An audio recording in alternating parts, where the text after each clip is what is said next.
تھی یہ دنیا اب ہم وہ زمانہ بھول گئے، غیروں کی کہانی یاد رہی خود ہوش میں آنا بھول گئے۔ منہ دیکھ لیا آئینے میں پر داغ نہ دیکھا سینے میں، منہ دیکھ لیا آئینے میں پر داغ نہ دیکھا سینے میں، دل ایسا لگایا جینے میں مرنے کو مسلمان بھول گئے۔ اذان تو اب بھی ہوتی ہے، اذان تو اب بھی ہوتی ہے مسجد کی فضا میں اے انور، اذان تو اب بھی ہوتی ہے مسجد کی فضا میں اے انور، جس ضرب سے دل ہل جایا کرتے تھے وہ ضرب لگانا بھول گئے۔ میرے محترم دوستو، میرے عزیز نوجوان ساتھیوں، رمضان المبارک کا مہینہ ہے، نیکیوں کے ساتھ رمضان کا اتنا گہرا رشتہ ہے کہ آپ یوں سمجھیں کہ رمضان کا لفظ بولتے ہی بندے کے اندر نیکی کرنے کا جذبہ پیدا ہو جاتا ہے۔ رمضان کا لفظ اندر آیا زبان پر تو فوراً ایک جذبہ پیدا ہو گیا کہ اچھا یار نماز پڑھیں گے، اب قرآن پاک بھی پڑھا کریں گے، کچھ تھوڑا سا وقت نکالا کریں گے اس کام کے لیے۔ تو رمضان کی بہاریں اور رمضان کی برکتیں، رمضان کی رحمتیں اللہ پاک نے مسلمانوں کے لیے رکھی ہیں۔ یہ رمضان کی برکتیں رحمتیں کافروں کے لیے نہیں ہیں۔ کافروں کے لیے رمضان کی کیا اہمیت، ان کو کیا پتہ رمضان کیا چیز ہے۔ رمضان کی اہمیت مسلمان کے ہی دل میں ہوتی ہے، اور مسلمان ہی رمضان کی اہمیت کو سمجھتا ہے، اور مسلمان ہی اس رمضان کے مہینے میں اپنے آپ کو عبادت کے اندر زیادہ اس محو کر لیتا ہے، زیادہ مصروف کر لیتا ہے کہ کوئی گھڑی میری ایسی نہ گزرے جس کے اندر میں اللہ کا ذکر نہ کر رہا ہوں۔ اور رمضان اس کے ساتھ ایک گہرا رشتہ قرآن پاک کا ہے۔ قرآن مجید اللہ پاک نے رمضان کے ساتھ ایسے جوڑ دیا ہے کہ جب ہم نے قرآن سے پوچھا کہ تیرا رمضان کے ساتھ کیا تعلق ہے، تو قرآن نے بول کے کہا شہر رمضان الذی انزل فیہ القرآن، میرا رمضان کے ساتھ یہ تعلق ہے کہ اللہ نے مجھے اتارا ہی رمضان کے مہینے میں ہے۔ اب جب رمضان کے مہینے میں مجھے اتارا ہے تو میرے پڑھنے والے بھی رمضان میں زیادہ ہوں گے۔ ویسے تو قرآن ایک ایسی کتاب ہے، اللہ پاک کی ایک ایسی کتاب ہے کہ کائنات کے اندر پوری دنیا میں کوئی گھڑی ایسی نہیں گزرتی جب اللہ کا قرآن کہیں نہ کہیں پڑھا نہ جا رہا ہو۔ ہر وقت کسی نہ کسی ملک میں قرآن کھول کے اس کی تلاوت ہو رہی ہے۔ اور قرآن مجید فرقان حمید یہ ایسی کتاب ہے، آسمان سے بہت ساری کتابیں اتری ہیں، بہت سارے صحیفے آئے ہیں، ان میں سے 4 مشہور کتابیں ہیں، تورات، زبور، انجیل اور قرآن پاک۔ تورات بھی اللہ کی کتاب ہے، زبور بھی اللہ کی کتاب ہے، انجیل بھی اللہ کی کتاب ہے، قرآن پاک بھی اللہ کی کتاب ہے۔ لیکن ان 4 کتابوں میں اگر فضیلت حاصل ہے تو وہ قرآن پاک کو ہے۔ اللہ نے مقام قرآن پاک کو دیا ہے، اس کی وجہ کیا ہے؟ وجہ اس کی یہ ہے کہ جب قرآن پاک لوح محفوظ میں تھا، بل هو قرآن مجید فی لوح محفوظ، لوح محفوظ میں اللہ نے قرآن پاک کو رکھا تھا، تو جبرائیل علیہ السلام نے جب وہاں دیکھا قرآن پاک کو، اتنا قیمتی قرآن پاک ہے، تو جبرائیل علیہ السلام کہنے لگے وہ کتنے خوش نصیب لوگ ہیں اور کتنے خوش نصیب ہوں گے جن کو اللہ پاک یہ اپنا قرآن دے گا، جن کو اللہ پاک اپنا کلام دے گا، جن کے ہاتھوں میں یہ قرآن ہوگا، اور جو زبانیں کتنی خوش نصیب ہوں گی جو اس کو پڑھیں گی۔ کیونکہ قرآن پاک پڑھنا، قرآن پاک کا آپ ایک حرف پڑھتے ہیں، ایک حرف پڑھنے پر اللہ 10 نیکیاں عطا فرما دیتے ہیں، لیکن رمضان کی برکت سے اس ایک حرف پر اللہ 30 نیکیاں عطا فرماتے ہیں۔ اگر آپ ایک پارہ قرآن کی تلاوت کرتے ہیں تو جیسا حق ہے قرآن پاک کا کہ رمضان کے مہینے میں کم از کم ایک تو قرآن پاک ختم کرنا چاہیے۔ یہ مسلمان کو اتنا تو وقت ہو کہ کم از کم ایک قرآن پاک تو ختم کرے، پھر ہی اس کو قرآن کی چاشنی اور قرآن کی لذت ملے گی۔ جب ایک بچے نے قرآن پڑھنا ہی نہیں مسلمان نے، اب قرآن کو کھولا بھی نہیں ہے، اب وہ قرآن کی لذت کو کیسے محسوس کر سکتا ہے؟ مٹھائی کھائیں گے برفی تو برفی کی لذت آئے گی، اب کھا رہے نمکین اور کہیں برفی کی لذت کیسے آئے گا؟ بھائی برفی کی لذت بھی ویسے ہی آئے گی جب آپ اس کو کھائیں گے۔ اب قرآن پاک تو پڑھا ہے الماری کے اوپر شنیر کے گلاف میں لپٹا ہوا ہے اور اوپر پڑھا ہے، سال ہاں گزر گئے، قرآن کو اٹھا کے صفائی کر دیتے ہیں، جاڑ کے پھر رکھ دیتے ہیں۔ وہ قرآن پاک جو گھر کے اندر لحاف میں ایسے پڑا رہے، خدا کی قسم اٹھا کے کہتا ہوں وہ قرآن پاک باعث برکت نہیں ہوتا، وہ قرآن پاک اہل گھر والوں کے لیے بد دعا کرتا ہے، اور وہ اللہ کے ہاں کہتا ہے کہ یا اللہ پاک ان کے پاس تو وقت ہی نہیں ہے مجھے پڑھنے کے لیے، کبھی انہوں نے مجھے کھول کے نہیں دیکھا کہ میرے اندر کیا ہے، میرے اندر کون سے خزانے ہیں، کیا چیز ہے میرے اندر، کبھی انہوں نے مجھے پوچھا ہی نہیں۔ تو اس کلام پاک میں 4 کتابوں میں افضل درجہ اللہ نے قرآن کو دیا، وجہ اس کی یہ ہے کہ 3 آسمانی کتابیں ہیں، وہ آسمان سے آئی ضرور ہے، اللہ نے ان کو اتارا ضرور ہے، لیکن اللہ پاک نے ان کو پڑھا نہیں ہے، اللہ نے ان کتابوں کو پڑھا نہیں ہے، وہ اللہ کا کلام نہیں ہے۔ لیکن قرآن ایک ایسی کتاب اللہ نے آسمان سے اتاری ہے جو اللہ کی کتاب بھی ہے، اللہ کا کلام بھی ہے، اللہ نے اس کو پڑھا ہے۔ اور اللہ پاک کی پڑھنے کی دلیل کیا ہے؟ آپ جب قرآن کی تلاوت کریں تو یہ سوچ کے پڑھیں الحمدللہ رب العالمین کہ یہ جو میں سورۃ الفاتحہ پڑھ رہا ہوں یہ الفاظ وہ ہیں جو آقا دو جہاں صلی اللہ علیہ وسلم کی زبان مبارک نے بھی پڑھے، حضور نے یہی فاتحہ پڑھی ہے، صحابہ کرام نے یہی فاتحہ پڑھی ہے۔ جن بزرگوں کے ہم نام لیوا ہیں، جن ولیوں کے ہم نام لیوا ہیں، جن کے درباروں پر جا کر ہم دعائیں مانگتے ہیں، ان کی ہسٹری پڑھ کے دیکھ لیں، ان کی تاریخ اٹھا کے دیکھ لیں، انہوں نے یہی فاتحہ پڑھی ہیں۔ آپ یہی سوچ کے پڑھیں کہ یار یہ فاتحہ تو بابا فرید بھی پڑھا کرتا تھا، یہ فاتحہ تو داتا گنج بخش علی اجوری بھی پڑھا کرتے تھے، یہ فاتحہ تو خواجہ علاؤدین صابر کلیری بھی پڑھا کرتے تھے، یہ فاتحہ تو ابراہیم نقی بھی پڑھا کرتے تھے، یہ فاتحہ تو بختیار کاکی بھی پڑھا کرتے تھے، یہ فاتحہ تو نظام الدین اولیاء بھی پڑھا کرتے تھے۔ جب آپ کے دل میں یہ بات بیٹھ جائے گی پھر فاتحہ پڑھنے کا مزہ اور ہوگا، پھر آپ سوچیں گے واقعی فاتحہ پڑھنے کا مزہ ہوگا۔ ایک آدمی پڑھا الحمدللہ رب العالمین، اس کی زبان پہ سے پڑھ دی۔ ایک ہے کہ وہ سوچ کے پڑھے کہ جب اتنے بڑے بڑے لوگ اس کلام کو پڑھے ہیں تو وہی کلام میں پڑھ رہا ہوں، کیا میری حیثیت ہے کہ میں اس کلام کو پڑھوں؟ میں اس قابل ہوں کہ میں اس کلام کو پڑھوں؟ میری زبان زیب دیتی ہے میری زبان کہ اس پر اللہ کا قرآن جاری ہو جائے؟ اگر ہماری زبان پر اللہ کا قرآن آ رہا ہے تو خدا کی قسم یہ یقین کریں یہ اللہ کا ہم پر بہت بڑا فضل ہے، بہت بڑا کرم ہے۔ دنیا کی سب سے بڑی نعمت یہ قرآن پاک ہے۔ کیوں؟ اس قرآن کے اندر کوئی تغیر تبدیلی نہیں ہو سکتی۔ 1400 سال پہلے حضرت جبرائیل علیہ السلام جو آسمان سے لے کر آئے، اللہ کے محبوب پر اتارا گیا، اس کی بڑائی کتنی بڑی ہے کہ قرآن پاک نے اترتے ہوئے 23 سال لگا دیے۔ اب 23 سال میں ایک چیز مکمل ہو اس کی اہمیت کا اندازہ لگاؤ۔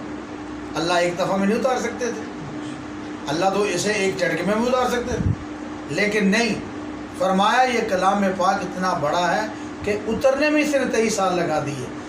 اگر ایک بچہ اس کو حفظ کر کے یاد کرتا ہے، سناتا ہے اور پڑھتا ہے تو وہ یہ نہ سمجھے کہ مجھ سے دنیا لوگ دوسرے اچھے ہیں، اس کو اللہ نے ایسی دولت دے دی ہے جو دنیا کے کسی بندے کو حاصل ہوتی ہے۔ یہ قرآن پاک جب آپ اور میں پڑھتے ہیں، اس کے پڑھنے پر اللہ 10 نیکیاں 30 نیکیاں، اور اگر وضو سے پڑھے تو پھر پتہ نہیں کتنی نیکیاں، اور اگر نماز میں پڑھے پھر نیکیاں بڑھ جاتی ہیں، پھر نماز میں بلند آواز میں پڑھے پھر نیکیاں اور بڑھ جاتی ہیں۔ میں تو یہاں تک کہتا ہوں کہ میرے اور آپ کے کیلکولیٹر جواب دے جائے گے، لیکن ہمارے نیکیوں کا بلہ بھاری ہوتا جائے، کیونکہ نیکیوں کا پتہ تو یہاں چلنا ہی نہیں ہے۔ نیکیوں کا پتہ اس وقت لگنا جب نیکیوں کی منڈی لگنی ہے۔ اب غلہ منڈی میں جا کر آپ سبزی کا بھاؤ معلوم کریں تو آپ کو اگلے نے کہنا ہو بھائی یہ منڈی غلہ ہے، جاؤ کام کرو یہاں سے، تم پاگل تو نہیں ہو، جب سبزی منڈی سے معلوم کرو سبزی ریٹ کیا ہے۔ نیکی کا بھاؤ دنیا میں نظر نہیں آئے گا، نیکی کا بھاؤ وہیں نظر آئے گا جہاں اس کی منڈی آئے گی، اور وہاں پر ایک ایک نیکی کی قدر آئے گی۔ ایک ایک نیکی، ایک نیکی کیسے ملے گی؟ نبی پاک صلی اللہ علیہ وسلم کی حدیث آتی ہے، حضور فرمایا قیامت والے دن ایک آدمی اللہ پاک فرمائیں گے ایک نیکی چاہیے تیرے نامہ اعمال میں، جاؤ لے کے آؤ ایک نیکی، ایک نیکی لے کے آؤ، صرف ایک نیکی چاہیے، زیادہ نہیں۔ اب وہ اٹھے گا، یا اللہ پاک میں لے آتا ہوں، اللہ پاک فرمائیں گے جاؤ لے آؤ۔ وہ اپنی والدہ کے پاس آئے گا، اپنے والد صاحب کے پاس آئے گا، بھائیوں کے پاس آئے گا، اپنے بچوں کے پاس آئے گا، رشتہ داروں کے پاس آئے گا، سب کے پاس جائے گا، یار ایک نیکی صرف دے دو، صرف ایک نیکی مجھے دے دو، ایک نیکی مجھے مل جائے کہ میری بخشش ہو جائے، ایک نیکی مجھے مل جائے، اللہ مجھے جنت میں داخل کر دے۔ تو وہ سارے یہی کہیں گے ہمارے پاس ایک نیکی نہیں ہے دینے کے لیے۔ جیسے آج ہم کہتے ہیں نا ہمارے پاس نماز پڑھنے کے لیے وقت نہیں ہے، آج ہم یہ کہتے ہیں ہمارے پاس قرآن پڑھنے کے لیے وقت نہیں ہے، کل پڑھیں گے۔ میں تو یہ کہا کرتا ہوں جب یہ بندہ کہنا کل پڑھیں گے، یہ کل وہی ہے جو ہم کہتے ہیں کل قیامت والے دن تجھے کیا جواب دینا ہوگا۔ کل تو قیامت کو میں کل کہا جاتا ہے، یہ کل وہی ہے، اس کی کل ہی نہیں آتی، وہ جب پڑھنے بیٹھے وہ کل آتی نہیں ہے۔ تو قرآن پاک کے ایک ہے حرف پر اللہ اتنی نیکیاں عطا فرماتے ہیں آپ اور میں سوچ نہیں سکتے۔ اور نبی پاک صلی اللہ علیہ وسلم نے یہ بھی ارشاد فرمایا خیرکم من تعلم القرآن وعلمہ، تم میں سے بہترین آدمی وہ ہے۔ اب بہترین کون کہہ رہا ہے؟ حضور فرما رہے ہیں مجھے بتائیے جس کو بہترین میں کہوں وہ بہترین ہوگا، جس کو بہترین آپ کہیں وہ بہترین ہوگا، یا جس کو بہترین اللہ کا محبوب کہہ رہا ہے وہ بہترین ہوگا؟ نبی پاک صلی اللہ علیہ وسلم نے جس کو بہترین کہا بہترین تو وہی ہوگا۔ تو حضور نے فرمایا خیرکم من تعلم القرآن، تم میں سے بہترین آدمی وہ ہے جو قرآن سیکھتا ہے اور سکھاتا ہے۔ اب قرآن سیکھنا اور سکھانا یہ تو اللہ کے محبوب نے ان کو نمایاں کر دیا کہ تم تو زمانے کے میں نمایاں ہو، بہترین ہو۔ بہتر نہیں کہا، بہترین کہا۔ ایک ہوتا ہے افضل، ایک ہوتا ہے افضل ترین، کہ یار اس سے آگے تو مقام ہی نہیں ہے، یہ افضل ہے بھائی، یہ افضل ترین ہے، اس سے اعلیٰ ہے۔ تو اللہ کے محبوب نے کہا بہترین ہے یہ۔ تو قرآن پاک کو سیکھنے سکھانے والا، پڑھنے پڑھانے والا اللہ کے محبوب کے الفاظ کے مطابق اور نبی پاک صلی اللہ علیہ وسلم کے فرمان کے مطابق وہ بہترین آدمی ہے۔ تو جو قرآن پاک پڑھنے والا بہترین ہے، اب جب پوچھا جاتا ہے اللہ کے محبوب نے یہ بات بتلائی ہے کہ بہترین آدمی وہ ہے، یا اللہ پاک یہ قرآن پاک کی وجہ سے ہے، قرآن پاک آپ نے اس کو دے دیا، اس کے سینے میں محفوظ کر دیا، اتنی بڑی کتاب اس کے سینے میں کیسے آ گئی؟ تو اللہ نے قرآن میں فرما دیا، اس کا جواب قرآن میں محفوظ ہے۔ قرآن کھولے گا نا تجھے پتہ چلے گا۔ قرآن کہتا ہے وَلَقَدْ يَسَّرْنَا الْقُرْآنَ لِلذِّكْرِ فَهَلْ مِن مُدَّكِرٍ، ہم نے قرآن کو آسان کر دیا تھا، ہم نے قرآن کو آسان کر دیا تھا۔ جو اس کو پڑھنے لگتا ہے اس کے لیے قرآن آسان ہوتا جاتا ہے، جو اس کو نہیں پڑھتا، پڑھنا تو دل سے ہوتا ہے۔ اب دل سے پڑھنے کا تعلق اللہ سے ہوتا ہے۔ جب ایک بندہ قرآن پڑھ رہا ہے اس کے دل میں کتنی محبت ہے قرآن کے لیے اللہ کو پتہ ہے۔ میں نے اور آپ نے تو صرف قرآن کھلا دیکھا اس کے ہاتھ میں۔ میں ایک واقعہ سناتا ہوں، یہ ادب کا کتنا قرآن ادب ہے، قرآن کا جتنا ادب کیا جائے کم ہے۔ میاں بیوی نئے نئے مسلمان ہوئے، اب وہ نئے مسلمان ہوئے، باہر ایک آدمی کتابیں قرآن بیچنے والا آ گیا، جیسے آتے ہیں غریب والے، اس نے کہا کہ مجھے، انہوں نے کہا بھی ہم بھی قرآن پاک خرید لیتے ہیں۔ اب اس نے قرآن پاک خریدا انہوں نے، اب اس کو پتہ چلا بیچنے والے کو کہ یہ نئے مسلمان ہوئے ہیں، ان سے کاروبار کریں، جیسے مسلمانوں کا وتیرہ ہے۔ رمضان آتا ہے چیزیں مہنگی ہو جاتی ہیں، چیزیں سستی کرنے کے بجائے مہنگی ہو جاتی ہیں۔ کیوں جی؟ رمضان میں مسلمانوں نے چیزیں لینی ہیں، ان سے کاروبار کرو۔ مسلمان کی فطرت نہیں ہے، یہ ہماری فطرت ہے۔ مسلمان کی فطرت نہیں ہے، یہ ہماری فطرت ہے۔ ہم وہ مسلمان نہیں ہیں جو مسلمان ہوتے ہیں۔ ہم وہ مسلمان ہیں جو اپنے مطلب کے لیے مسلمان ہیں۔ جب جنت کی باری کی ہم کہیں گے جنت میری ہے، لیکن جب کاروبار کی باری ہے کہیں گے نہیں اتنے ڈکی مار سکتے ہیں ایسے، یہاں گڑبڑ ہو سکتی ہے۔ نہیں، مسلمان کو یہ زیب ہی نہیں دیتا۔ مسلمان تو ہر کام میں پہلے نبی، پہلے اللہ اس کے نبی کو رکھتا ہے کہ اس میں ان کی گنجائش دی ہے انہوں نے کرنے کی، اگر نہیں دی تو یہ میں نہیں کر سکتا بھائی، میرے نبی نے اس کو کہا، یہ نہیں ہوگا۔ وہ اس نے کہا کہ 10,000 روپے کا قرآن پاک آپ کو ملے گا ہدیہ، اس کا 10,000 روپے۔ انہوں نے کہا 10,000 روپے ہم دے دیں گے۔ انہوں نے 10,000 روپے دے دیا اور قرآن پاک اس سے لے لیا۔ اب وہ دیکھ رہے ہیں قرآن پاک اللہ کا کلام ہے، اس کو کہاں رکھیں؟ یہ کوئی چھوٹی موٹی کتاب ہے، یہ تو مالک کائنات کا کلام ہے۔ جتنی بڑی ذات اللہ پاک کی ہے اتنا بڑا کلام ہے۔ اللہ پاک کی ذات کتنی بڑی ہے؟ جب میں نے قرآن سے پوچھا تو قرآن نے کہا وَسِعَ كُرْسِيُّهُ السَّمَاوَاتِ وَالْأَرْضِ، اللہ کی کرسی آسمان اور زمین سے بڑی ہے۔ آیت الکرسی کی آیت ہے، اللہ پاک کی کرسی آسمان اور زمین سے بڑی ہے۔ جب اللہ کی کرسی آسمان اور زمین سے بڑی ہے تو اللہ پاک کی ذات کتنی بڑی ہے؟ اللہ پاک خود کتنے بڑے ہیں ہم سوچ نہیں سکتے۔ تو اللہ پاک کا کلام بھی اتنا ہی بڑا ہے۔ تو انہوں نے کہا بھائی کلام تو اللہ پاک ہے، ہم کہاں رکھیں؟ تو میاں بیوی میں اتفاق ہوا ایسے کرتے ہیں، آدھی رات سر پہ اٹھا کے میں رکھتا ہوں، تو سو جا، پھر تو اٹھا کے رکھنا، میں سو جاؤں گا۔ انہوں نے کہا یہ ٹھیک ہے۔ اب آدھی رات اٹھا کے خاوند نے سر پہ رکھا قرآن پاک، جب آدھی رات گزری اس نے بیوی کو اٹھایا، بھی اب تو اٹھ جا، تو وضو کر کے قرآن اٹھا کے رکھ، میں سو جاؤں۔ اب اس نے قرآن پاک اٹھا کے بیوی نے سر پہ رکھا تو وہ سو گیا۔ جب صبح ہوئی تو دونوں ہی قرآن کے حافظ بن چکے، دونوں ہی قرآن کے حافظ بن چکے۔ یہ کوئی واقعہ معمولی نہیں ہے۔ سنانے والے ہم نے جہاں سے سنا ہے وہ بہت بڑی معتبر شخصیت ہے، فیصل آباد کے مولانا سید وید حسین شاہ صاحب مدث ظلہ العالی کی زبان سے میں نے یہ واقعہ سنا۔ وہ فرماتے تھے قرآن ایسی کتاب ہے، اس کا ادب کرو گے، جتنا پیار کرو گے یہ اتنا ہی مزہ دے گا، جتنا اس کے ساتھ دل لگاؤ گے اتنا ہی اچھا لگے گا۔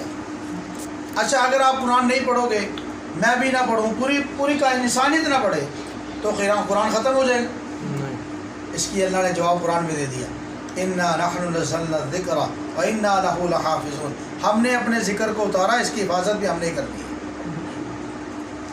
اگر ہم نہ بھی پڑھیں تو اللہ نے اس کی حفاظت کرنی ہے۔ اللہ پاک کیسے حفاظت کریں گے؟ وہ اللہ کی مرضی، اللہ کسی کا محتاج نہیں ہے، اللہ کسی سبب کا محتاج نہیں ہے۔ اللہ پاک اپنے مالک کائنات ہے، وہ جب جس کو کہا ہے کیسے حفاظت کی جاتی ہے وہ اللہ کی ذات جانتی ہے۔ اب جب ابرہہ ہاتھی لے کر آیا بیت اللہ کو شہید کرنے کے لیے، ہاتھیوں کا لشکر آیا، بڑے بڑے ہاتھی ہے، تو مکے والے تو مقابلے کے لیے نہیں آئے۔ عبد المطلب سردار تھے نبی پاک صلی اللہ علیہ وسلم کے دادا محترم، انہوں نے کہا بھی ہمارے اونٹ پکڑ کے لے گئے ہیں تیرے قافلے والے، میرے اونٹ ہے تیرے قافلے والے لے کے گئے ہیں، وہ مجھے واپس کر دے۔ تو ابرہہ کہنے لگا میں تو سمجھتا تھا بھی مکے کا سردار ہے، قریش کا سردار ہے، مجھ سے آگے کہے گا جنگ نہ کرو، یا جنگ کے لیے کرے گا یا میرے ساتھ مقابلہ کرے گا، اور تم تو اپنے اونٹوں کی بات کر رہے ہو۔ تو عبد المطلب کہنے لگے میں اس لیے اپنے اونٹوں کی بات کر رہا ہوں کہ اونٹ کا مالک میں ہوں، بیت اللہ کا مالک میں نہیں۔ اونٹ کا مالک میں ہوں، میں اپنے اونٹوں کا سوالی ہوں، تیری طاقت زیادہ ہے، میں تیرے مقابلہ نہیں کر سکتا، تو میرے اونٹ مجھے واپس کر دیں۔ بیت اللہ جس کا ہے وہ خود اس کی حفاظت کر لے گا، اس کو کرنی آتی۔ اور جب اللہ نے قرآن میں فرمایا الم تر کیف فعل ربک باصحاب الفیل الم یجعل کیدہم فی تضلیل وارسل علیہم طیرا ابابیل، چھوٹا سا چڑیا، چھوٹی سی چڑیا ابابیل، جس کا چونچ بھی اتنا سا ہوتا ہے، اس کا چونچ بھی چھوٹا سا ہے، اللہ نے فرمایا اپنے چونچ میں کینکر اٹھا لے۔ اب ابابیل کہنے لگا یا اللہ میری چونچ میں اتنا کینکر کہاں آئے گا، وہ تو چھوٹا سا کینکر آئے گا، اور اتنا موٹا ہاتھی ہے، اتنا لمبا چوڑا، اس پر کینکر کیا اثر کرے گا؟ لیکن اللہ نے فرمایا وارسل علیہم طیرا ابابیل ترمیہم بحجارۃ من سجیل، کنکر پھینکنا تیرا کام ہوگا، اس کنکر کے اندر ایٹم جیسی طاقت بھر دینا میرا کام ہے۔ اب وہ کنکر آ کے ہاتھی کو ایسے لگتا تھا اور ہاتھی کو چیر کے نیچے گزر جاتا تھا۔ اللہ تو ایسے حفاظت فرماتا ہے۔ تو قرآن اگر ہم نہ بھی پڑھیں تو قرآن تو پھر بھی محفوظ ہے۔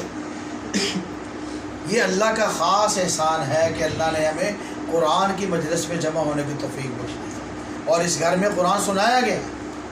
اب ایک بات میں اور سناتا ہوں، جنت میں جب جنتی جنت میں ہوں گے، وہاں پر ایک قاری قرآن کھڑا ہوگا، وہاں پر 2 آدمی کھڑے ہوں گے۔ اللہ پوچھیں گے جنتیوں سے تم نے سب کچھ کھا لیا، لے لیا، جنت میں جو نعمتیں میں نے کہیں مل گئی؟ جنتی کہیں گے یا اللہ سب کچھ مل گیا، دودھ کی نہریں بھی ہیں، شہد کی نہریں بھی ہیں، اور یہاں پر پھل بھی ہیں، او ہر چیز ہے، یاقوت و مرجان بھی ہے، سب کچھ ہے، تکیے بھی لگے ہوئے ہیں، بڑی بڑی جنت ہے۔ ہمارے استاد فرمایا کرتے تھے، ہم نے ایک دفعہ پوچھا اپنے استادوں سے، استاد جی جنت میں کتنی بندے کو جنت ملے گی، کتنی بڑی جنت ہوگی؟ فرمایا اتنی بڑی جنت ایک بندے کو ملے گی کہ اگر اس کا دل کرے کہ میں سارے جنتیوں کی دعوت کروں تو وہ اس کے پاس سما سکے۔ اتنی جنت ایک بندے کو ملے گی اتنی بڑی، تو اس کا دل کرتا ہے نا جس دنیا میں کہ آج میرے گھر آپ کی دعوت ہے جی۔ تو ہمارے ویسے مذاق سے کہا، میں نے کہا استاد جی دنیا میں حقہ پیتے ہیں، یہ کیا کریں گے؟ یہ کہیں گے ہم نے حقہ پینا، یا اللہ پھر؟ فرمایا حقہ بھی وہاں ملے گا، لیکن آگ جو لینی پڑے گی وہ جہنم سے لینی پڑے گی، آگ یہاں نہیں ہوگی۔ وہ مذاقن کہنے لگی، لیکن کیا ہے جنت اتنی بڑی ایک بندے کو ملے گی۔ تو جنت میں جب جنتی رہیں گے تو اللہ پاک پوچھے گی ہر چیز مل گئی؟ وہ کہیں گے یا اللہ ہر چیز مل گئی، کسی چیز کی ضرورت تو نہیں ہے؟ اب تو کوئی ضرورت نہیں، ہم مل گئے یا اللہ سب کچھ مل گیا۔ 2 بندے کھڑے ہو جائیں گے، یا اللہ پاک ہم آیا ہے، ہم نے 1-2 چیزیں لینی ہیں۔ اللہ پاک پوچھیں گے آپ نے کیا لینا ہے؟ ایک ان میں سے حافظ قرآن ہوگا اور ایک ہوگا تہجد گزار۔ اب 2 بندے ہی کھڑے ہوئے، اللہ پاک پوچھیں گے ہاں بھائی آپ کیا چاہتے ہو؟ حافظ قرآن کہے گا یا اللہ میں نے دنیا میں تیرا قرآن پڑھا، میں مزے لے کے پڑھتا تھا قرآن، صاف ستھرا کر کے پڑھتا تھا قرآن، میرا آج دل کر رہا ہے کہ میں پڑھتا تھا لوگ سنتے تھے، آج کوئی پڑھے میں سنوں، آج مجھے کوئی قرآن سنائے تاکہ میری بھی سننے کی والی لذت پوری ہو۔ اللہ فرمائیں گے اچھا چلو آج آپ کی یہ خواہش پوری کی جاتی ہے۔ اللہ پاک حضرت داؤد علیہ السلام سے کہیں گے قرآن پڑھیے۔ تو قرآن جب داؤد علیہ السلام زبور پڑھا کرتے تھے نا، تو زبور کی قرآن سے ہم پوچھتے ہیں تو قرآن جواب دیتا ہے۔ حضرت داؤد علیہ السلام جب زبور پڑھتے تھے کیسی حالت ہوتی تھی؟ وَلَقَدْ آتَيْنَا دَاوُودَ مِنَّا فَضْلًا يَا جِبَالُ أَوِّبِي مَعَهُ وَالطَّيْرُ، فرمایا اس کے ساتھ داؤد علیہ السلام کے ساتھ پہاڑ بھی ایسے ہلتے تھے، زبور پڑھتے تھے ایسے ہلتے تھے پہاڑ، اور پرندے بھی ایسے ہلتے تھے، ایسے جھومتے تھے، اتنا زبردست داؤد علیہ السلام پڑھا کرتے تھے۔ تو جب داؤد علیہ السلام اللہ کا قرآن پڑھیں گے، جنتی سنیں گے تو جنتی کہیں گے بہت مزہ آیا، بڑا مزہ آیا، بڑا لطف آیا، یا اللہ بڑا لطف آیا۔ حافظ قرآن سے اللہ پوچھیں گے تمہیں مزہ آیا کہ نہیں آیا؟ وہ کہے گا یا اللہ بڑا مزہ آیا۔ اچھا اللہ پاک فرمائیں گے لو اب اور مزہ لو، اب کون پڑھے گا، اب کون تلاوت کرے گا؟ تو اس وقت اللہ پاک فرمائیں گے اب امام الانبیاء سرور دو جہاں کائنات کے بادشاہ نبی پاک صلی اللہ علیہ وسلم تلاوت فرمائیں گے۔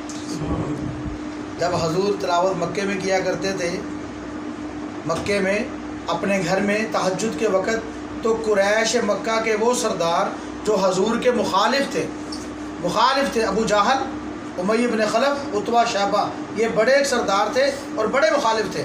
وہ رات کو اٹھ کر، ایک رات واقعہ ہوا حضور تلاوت فرما رہے ہیں، وہ اٹھ کے آ کے ایک اس کونے میں کھڑا، ایک اس کونے میں، ایک اس کونے میں تلاوت سن رہے ہیں۔ جب تینوں کی آپس میں ملاقات ہوئی، ایک دوسرے سے پوچھنے کہ تم کس لیے آئے ہو؟ وہ کہتا میں فلاں کام کے لیے آیا تھا، میں فلاں کام کے لیے آیا تھا، میں فلاں کام کے لیے آیا تھا۔ تو ان سے کہنے لگے یار بات یہ ہے ہم تینوں سردار ہیں، تو ہم سچی بات کیوں نہیں کہتے کہ جب حضور پاک صلی اللہ علیہ وسلم قرآن پڑھتے ہیں تو ہم سے گھروں میں بیٹھا نہیں جاتا، یہ قرآن سننے کے لیے ہمیں آنا پڑتا ہے، یہ لذت ہمیں کھینچ لیتی ہے، یہ قرآن کی لذت اتنی ہے۔ تو حضور اس وقت جنت میں قرآن پڑھے، وہ مزہ، کیونکہ ہم نے تو لیا ہی نہیں، صحابہ نے تو وہ مزہ لیا ہے، تو ہم نے تو وہ مزہ ہی نہیں لیا۔ وہ جنت میں آئے گا مزہ کہ جب حضور تلاوت فرمائیں گے اور ہم سنیں گے، وہ کیسا مزہ ہوگا، وہ کیسا منظر ہوگا، ہماری سوچ ہی نہیں سکتی اس میں سے۔